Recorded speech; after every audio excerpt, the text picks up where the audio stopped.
Welcome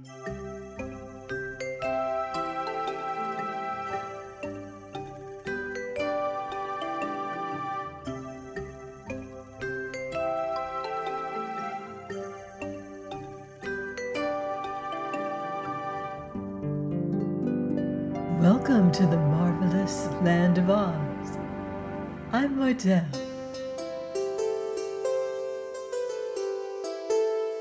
Reading The Patchwork Girl of Oz by L. Frank Baum.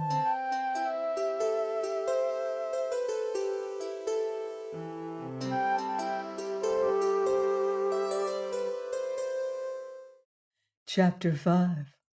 A Terrible Accident. "It will take a few minutes for this powder to do its work," remarked the magician, sprinkling the body up and down with much care. But suddenly the Patchwork Girl threw up one arm, which knocked the bottle of powder from the crooked man's hand and sent it flying across the room. Unc Nunkie and Margolot were so startled that they both leaped backward and bumped together, and Unc's head joggled the shelf above them and upset the bottle containing the liquid of petrifaction. The magician uttered such a wild cry that Ojo jumped away, and the Patchwork Girl sprang after him and clasped her stuffed arms around him in terror. The glass cat snarled and hid under the table, and so it was that when the powerful liquid of petrifaction was spilled, it fell only upon the wife of the magician and the uncle of Ojo. With these two, the charm worked promptly. They stood motionless and stiff as marble statues, in exactly the positions they were in when the liquid struck them. Ojo pushed the Patchwork Girl away and ran to Unc Nunkie, filled with a terrible fear for the only friend and protector he had ever known. When he grasped Unc Nunkie's hand, it was cold and hard. Even the long gray beard was solid marble. The crooked magician was dancing around the room in a frenzy of despair, calling upon his wife to forgive him, to speak to him, to come to life again. The Patchwork Girl, quickly recovering from her fright, now came nearer and looked from one to another of the people with deep interest. Then she looked at herself and laughed. Noticing the mirror, she stood before it and examined her extraordinary features with amazement. Her button eyes, pearl bead teeth, and puffy nose.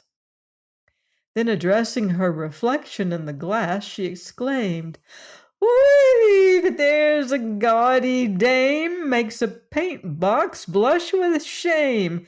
Razzle dazzle, fizzle fazzle. Howdy do, Miss What's Your Name?" She bowed, and the reflection bowed. Then she laughed again, long and merrily, and the glass cat crept out from under the table and said, "I don't blame you for laughing at yourself. Aren't you horrid?" "Horrid?" she replied. "Why, I'm thoroughly delightful. I'm an original, if you please, and therefore incomparable. Of all the comic, absurd, rare, and amusing creatures the world contains, I must be the supreme freak. Who but poor Margolot could have managed to invent such an unreasonable being as I? But I'm awfully glad that I'm just what I am and nothing else." "Be quiet, will you?" cried the frantic magician. "Be quiet and let me think. If I don't think, I shall go mad." "Think ahead," said the Patchwork Girl, seating herself in a chair. "Think all you want to. I don't mind."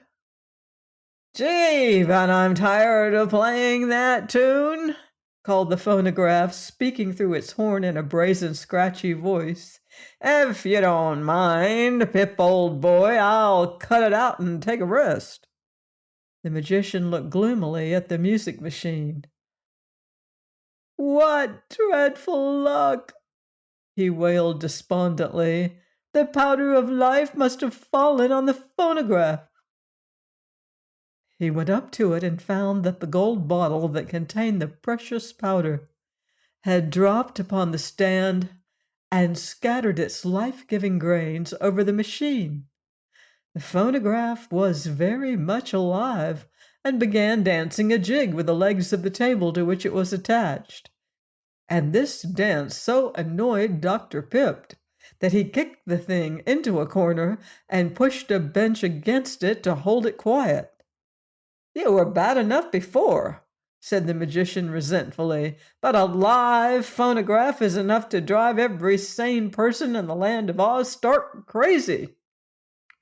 No insults, please, answered the phonograph in a surly tone. You did it, my boy. Don't blame me. You've bungled everything, Dr. Pip, added the glass cat contemptuously. Except me, said the Patchwork Girl, jumping up to whirl merrily about the room.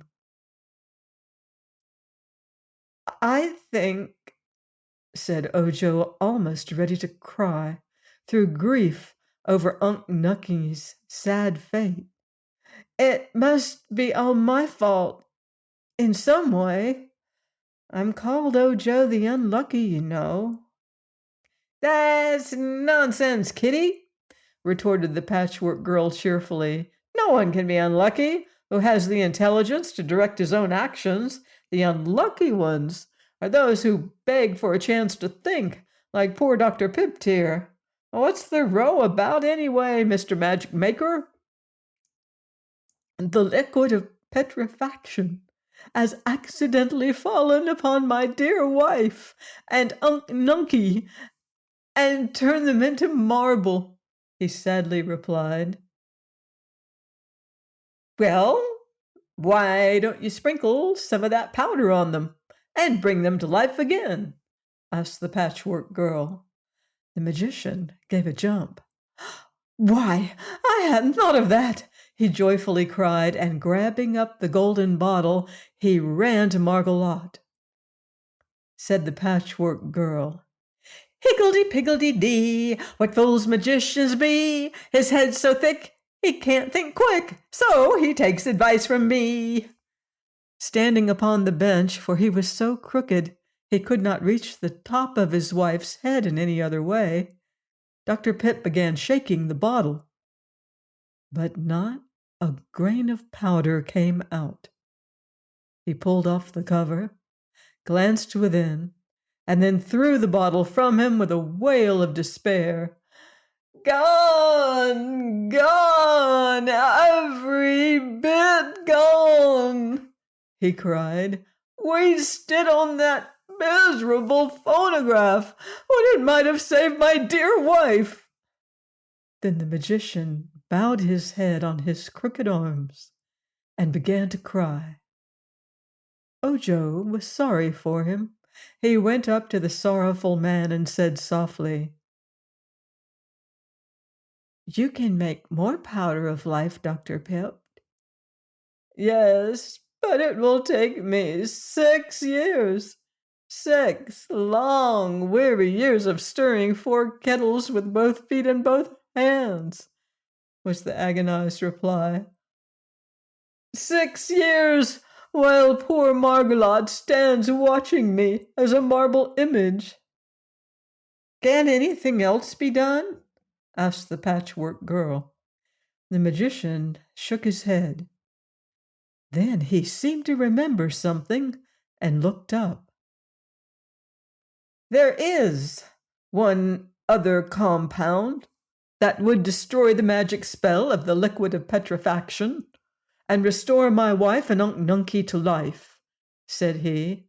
It may be hard to find the things I need to make this magic compound, but if they were found, I could do it in an instant. What will otherwise take 6 long, weary years of stirring kettles with both hands and both feet. All right, well, let's find the things then, suggested the Patchwork Girl. That seems a lot more sensible than those stirring times with the kettles. That's the idea, Scraps, said the Glass Cat approvingly. I'm glad to find you have decent brains. Mine are exceptionally good. You can see 'em work. They're pink. Scraps, repeated the girl. Did you call me Scraps? Is that my name? I believe my poor wife had intended to name you Angeline, said the magician. But I like Scraps best, she replied with a laugh. It fits me better, for my patchwork is all scraps and nothing else. Thank you for naming me, Miss Cat. Have you any name of your own? I have a foolish name that Margolotte once gave me, but which is quite undignified for one of my importance, answered the cat. She called me Bungle. Yes, sighed the magician. You were a sad bungle, taken all in all. I was wrong to make you as I did, for a more useless, conceited, and brittle thing never before existed. I'm not so brittle as you think, retorted the cat. I've been alive a good many years, for Dr. Pipt experimented on me with the first magic powder of life he ever made. And so far I've never broken or cracked or chipped any part of me. You seem to have a chip on your shoulder, laughed the Patchwork Girl, and the cat went to the mirror to see. Tell me, pleaded Ojo, speaking to the crooked magician, what must we find to make the compound that will save Unc Nunkie? First, was the reply, I must have a 6-leafed clover. That can only be found in the green country around the Emerald City, and 6-leafed clovers are very scarce, even there. I'll find it for you, promised Ojo. The next thing, continued the magician, is the left wing of a yellow butterfly. That color can only be found in the yellow country of the Winkies, west of the Emerald City. I'll find it, declared Ojo. Is that all? Oh, no, I'll get my book of recipes and see what comes next. Saying this, the magician unlocked a drawer of his cabinet and drew out a small book covered with blue leather. Looking through the pages, he found the recipe he wanted and said, I must have a gill of water from a dark well. What kind of well is that, sir? Asked the boy. One where the light of day never penetrates. The water must be put into a gold bottle and brought to me without any light ever reaching it. I'll get the water from the dark well, said Ojo. Then I must have 3 hairs from the tip of a woozy's tail and a drop of oil from a live man's body. Ojo looked grave at this. Well, what is a woozy, please? He inquired. Some sort of animal. I've never seen one, so I can't describe it, replied the magician. If I can find a woozy, I'll get the hairs from its tail, said Ojo. But is there ever any oil in a man's body? The magician looked in the book again to make sure. That's what the recipe calls for, he replied. And of course we must get everything that is called for, or the charm won't work. The book doesn't say blood, it says oil. And there must be oil somewhere in a live man's body, or the book wouldn't ask for it. All right, returned Ojo, trying not to feel discouraged. I'll try to find it." The magician looked at the little Munchkin boy in a doubtful way and said, "All this will mean a long journey for you, perhaps several long journeys, for you must search through several of the different countries of Oz in order to get the things I need." "I know it, sir, but I must do my best to save Unc Nunkie." "And also my poor wife, Margolotte. If you save one, you will save the other, for both stand there together, and the same compound will restore them both to life. Do the best you can, Ojo, and while you are gone, I shall begin the 6 years' job of making a new batch of the powder of life. Then, if you should unluckily fail to secure any one of the things needed, I will have lost no time. But if you succeed, you must return here as quickly as you can. That will save me much tiresome stirring of 4 kettles with both feet and both hands." "I will start on my journey at once, sir," said the boy. "And I will go with you," declared the Patchwork Girl. "No, no!" exclaimed the magician. "You have no right to leave this house. You are only a servant and have not been discharged." Scraps, who had been dancing up and down the room, stopped and looked at him. "What is a servant?" she asked. "Oh, one who serves, a sort of slave." "Very well," said the Patchwork Girl. "I'm going to serve you and your wife by helping Ojo find the things you need. You need a lot, you know, such as are not easily found." "It is true," sighed Dr. Pipt. "I am well aware that Ojo has undertaken a serious task." Scraps laughed, and resuming her dance, she said, "Here's a job for a boy of brains, a drop of oil from a live man's veins, a 6-leaf clover, 3 nice hairs from a woozy's tail, the books declares, are needed for the magic spell, and water from a pitch-dark well. The yellow wing of a butterfly to find must Ojo also try, and if he gets them without harm, Dr. Pipt will make the magic charm. But if he doesn't get 'em, Unc will always stand a marble chunk." The magician looked at her thoughtfully. "Poor Margolotte must have given you some of the quality of posy by mistake," he said. "And if that is true, I didn't make a very good article when I prepared it, or else you got an overdose or an underdose. However, I believe I shall let you go with Ojo, for my poor wife will not need your services until she is restored to life. Also, I think you may be able to help the boy, for your head seems to contain some thoughts I did not expect to find in it. But be very careful of yourself, for you're a souvenir of my dear Margolotte. Try not to get ripped, or your stuffing may fall out. One of your eyes seems loose, and you may have to sew it on tighter. If you talk too much, you'll wear out your scarlet plush tongue, which ought to have been hemmed on the edges. And remember, you belong to me, and must return here as soon as your mission is accomplished." "I'm going with Scraps and Ojo," announced the Glass Cat.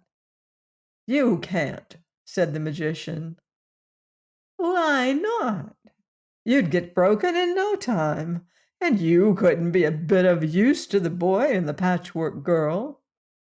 "I beg to differ with you," returned the cat in a haughty tone. "3 heads are better than 2, and my pink brains are beautiful. You can see 'em work." "Well, go along," said the magician irritably. "You're only an annoyance anyhow, and I'm glad to get rid of you." "Thank you for nothing, then," answered the cat stiffly. Dr. Pipt took a small basket from a cupboard and packed several things in it. Then he handed it to Ojo. "Here's some food and a bundle of charms," he said. "It is all I can give you, but I am sure you will find friends on your journey who will assist you in your search. Take care of the Patchwork Girl and bring her safely back, for she ought to prove useful to my wife. As for the glass cat, properly named Bungle, if she bothers you, I now give you my permission to break her in two, for she is not respectful and does not obey me. I made a mistake in giving her the pink brains, you see." Then Ojo went to Unc Nunkie and kissed the old man's marble face very tenderly. "I'm going to try to save you, Unc," he said, just as if the marble image could hear him.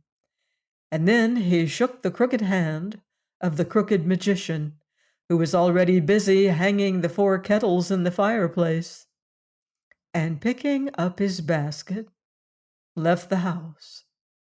The Patchwork Girl followed him, and after them came the glass cat. Please join me next time for more magical adventure here on the marvelous land of Oz. Goodbye for now. See you in Oz.